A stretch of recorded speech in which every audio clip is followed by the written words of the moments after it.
Ever feel like you're juggling 1,000 tasks and never truly getting anywhere? In this video, I am going to reveal the secret to transforming that scattered energy into laser sharp focus. Whether you're overwhelmed by your to-do list or constantly pulled in all kinds of different directions, stick around because I'm sharing the strategies that are going to help you to reclaim your time and boost your productivity so that you can achieve your biggest goals. Now, if you've watched me here on YouTube before, then welcome back. But if you are new to my channel, then welcome. I'm Dr. Kim Foster and I'm an MD turned coach and wellness expert. Let's get started. Several years ago, I was juggling so many things. My career as a doctor, managing my household, plus I was also building a side hustle as a coach, and I was also a mom of my 2 kids who were very young at the time. My days were a blur of constant activity and I felt like a scattered mess. To be honest, there were times that I didn't even recognize myself. I had been a very organized person before, but now I was just racing through my days like a chicken with my head cut off. I remember one particular evening after getting the kids settled to bed, just collapsing in my desk chair to try to get some stuff done, surrounded by unfinished tasks and feeling completely exhausted and defeated. And I realized that I couldn't continue like this. I needed to find a way to regain control of my time and my focus. And that's when I started exploring different strategies and techniques to help me become more focused and productive. And that is what I want to share with you today. These strategies have transformed my life and I know that they can do the same for you. So let's dive into the different strategies that can help you go from scattered to focused. I'm going to start by teaching you how to manage your internal triggers, and I'll explain what those are in a sec. But the first step is to understand what is actually causing your distraction. This is really powerful. This concept comes from a book called Indistractable by Nir Eyal. In the book, he talks about the importance of understanding and managing the various internal and external triggers that lead to distraction. So internal triggers are the various things in our environment that just pop up and kind of demand our attention. Things like phone calls and notifications. And we're going to talk about that kind of distraction in a minute. But first, I want to talk about internal triggers. So internal triggers are the psychological states and emotions that prompt us to seek distraction. These are often uncomfortable feelings that we try to escape from by engaging in various activities. And those activities are often not very productive. Common internal triggers include things like boredom and loneliness and stress and anxiety and fatigue and uncertainty. So how do we manage those internal triggers? Well, it starts with mindfulness and self-awareness. When you practice mindfulness, you'll become much more aware of your internal states and identify when you're about to seek out some distraction. You'll get better at noticing your own patterns. It's like, okay, so now I can feel myself getting stressed out and I'm trying to self-soothe by watching a bit of TikTok, and that's why I can't focus on the task that I'm trying to get done. Once you start paying attention to it and noticing it, you'll start realizing that underneath your easy distractibility is some big, uncomfortable emotions. Beyond just becoming aware of it though, it's also crucial to develop healthy ways of dealing with uncomfortable emotions so that you're less tempted to just reach for something that serves as a distraction. So I find that journaling is a great way of working through discomfort, but I also practice breathing exercises, and this is a very helpful and really easy thing to do. But one of the best ways to deal with big, often uncomfortable emotions is through physical exercise, like going out for a nice long run or even just a walk in the fresh air. All of these are ways that I cope with my emotions instead of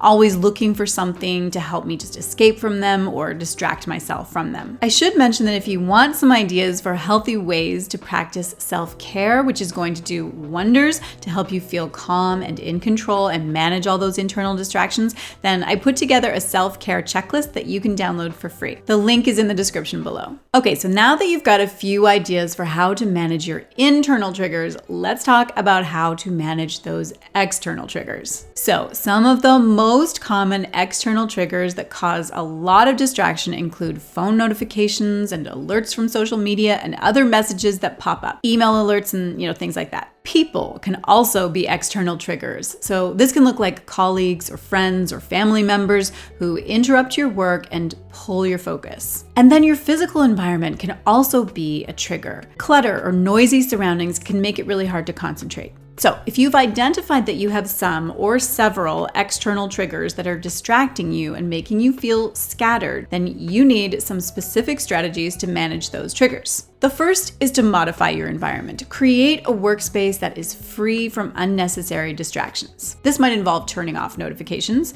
using noise-canceling headphones, or setting up a dedicated work area. Next, use technology wisely. There are a bunch of tools and apps that are designed to help you focus, like website blockers or focus-enhancing apps like Forest or Focus at Will. Super importantly, you need to set boundaries. Communicate with people around you about your need for uninterrupted time. Let them know when you are available and when you are not. And finally, it's a great idea to schedule time for external triggers. So you can allocate specific times during the day to check emails or do stuff on social media, for example, so those things don't constantly interrupt your workflow. You're just creating a boundary for yourself. It's like, I've got time in my schedule to jump on social media and engage and post and, see what's happening. And then the rest of the time, I am not opening those apps. Okay, so let's move on to strategy number 3, which is to prioritize ruthlessly. I'm sure you've heard this piece of advice before, but I want you to really pay attention because I believe this is a huge difference maker. It is so easy to be busy, but not actually moving towards your goals. And this definitely happens when you're not crystal clear on your priorities. When you're just overwhelmed with a whole bunch of tasks and distractions, it's easy to feel like you're constantly busy, but not making any meaningful progress. Effective prioritization helps you cut through the noise and concentrate on what truly matters. You need to identify your high priority tasks and focus on those so that you can make significant strides towards your objectives. So this means you need to get clear with yourself. What's the most important project right now? Not just the one that is kind of bleeping at you from your devices or something that somebody else wants you to do, but what do you need to be doing? Then you need to get your elbows up and create a boundary so that you can focus on that high priority project. This is definitely going to require you to say no a lot. You are going to need to say no to other people who are asking other things of you that have nothing to do with your most important project. And it is also going to require you to say no to yourself. This goes back to those internal triggers for distraction. You might know what your number one priority is, but if that thing is kind of hard or maybe not the most enjoyable thing right now, then you're going to feel tempted to just, busy yourself with low value tasks. And that is not what we're doing. So this is a matter of practicing assertiveness with other people and also being honest with yourself about why your focus is drifting away from the things that matter the most. Okay, so let's move on to strategy number 4, and that is to use a timer. I know this maybe seems like just a little thing, but for me, this is one of those small but mighty tricks. Using a timer to help you focus can provide a whole bunch of benefits to your productivity and to your concentration. One of the main advantages is the promotion of time awareness. When you set a timer for a specific period, such as 25 minutes, which has of course become popularized with the Pomodoro Technique, then you create a sense of urgency that encourages you to work more efficiently and with greater intensity. A defined work interval helps to break big tasks into manageable chunks, and that makes even large projects feel less daunting and more achievable. The timer serves as a constant reminder of the limited time available, which can help you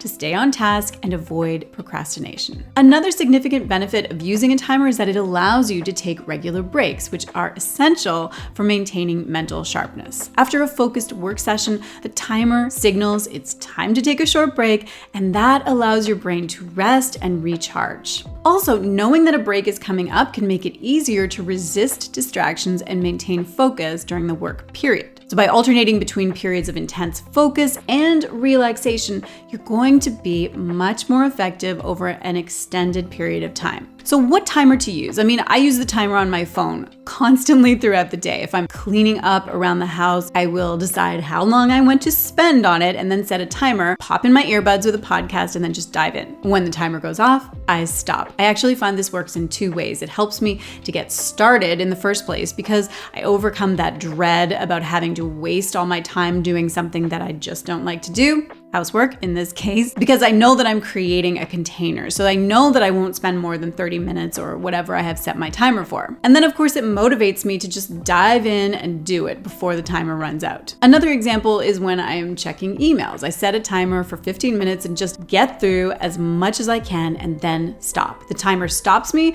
from losing a whole bunch of time in my inbox, and it also gives me a push to get through it in the 15 minutes that I have given myself. Now I got my teenage son this little device called the time timer, and it's really great because it gives a really awesome visual of the time left. He's always struggled with grasping the concept of time passing. A lot of kids and teens do, especially if they have ADHD. And this is sometimes called time blindness, which I really think captures the concept well. But this little timer totally helps with this. Okay, so let's move on to strategy number 5, which is to make pacts with yourself. So Nir Eyal's concept of pacts, as described in his book, Indistractable, is a powerful strategy for overcoming distractions and staying focused on your tasks. Basically, pacts are pre-commitments that help you to align your future actions with your current intentions. And they come in 3 main forms: effort pacts, price pacts, and identity pacts. Effort pacts work by increasing the amount of effort required to engage in a distracting activity, which makes it much less appealing and more difficult to stray from your focused work. Now, this could look like you placing your phone in another room or locking it away in a drawer during your deep work sessions. My favorite example of this is from a story about Victor Hugo, the famous French writer who also loved to socialize and go out in Paris for drinks and meals with his friends. And so when he was on deadline to finish The Hunchback of Notre Dame, he gave all of his clothes to his house staff and insisted that they keep them locked away from him so that he would avoid the temptation of going out to socialize instead of writing. And that is an example of an effort pack. So the second type, price pacts, impose a financial cost for failing to follow through on your commitments, creating a strong incentive to stay focused. For instance, you might set up an agreement with a friend or a service like Stick, where you agree to pay a certain amount of money if you fail to meet your goals. This could look like committing to pay $50 to a cause that you dislike if you don't complete your task. I mean, it's pretty hardcore, but it definitely works for some people. Identity pacts are my favorite personally, and they involve making a commitment to your future self by incorporating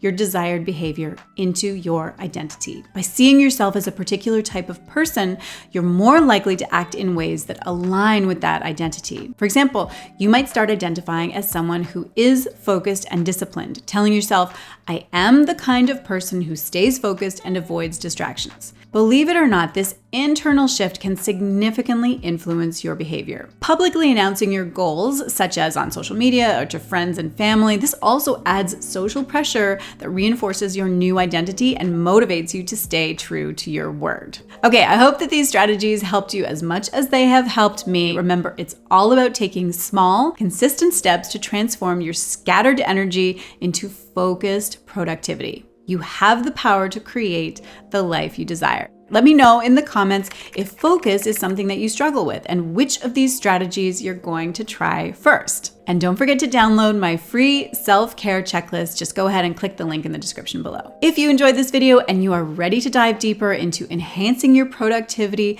check out the video I am going to link here where I share my best productivity hacks for busy people. It is packed with practical tips to help you build routines that stick. Thanks so much for watching, and I will see you in the next video. This concept comes from a book called Indistractable by Nir Eyal. I'm really hoping that I'm pronouncing his name right. So internal triggers are is it internal or inner? Yes, okay. That have just nothing to do with your most important project. No, I don't know if I say project. Okay.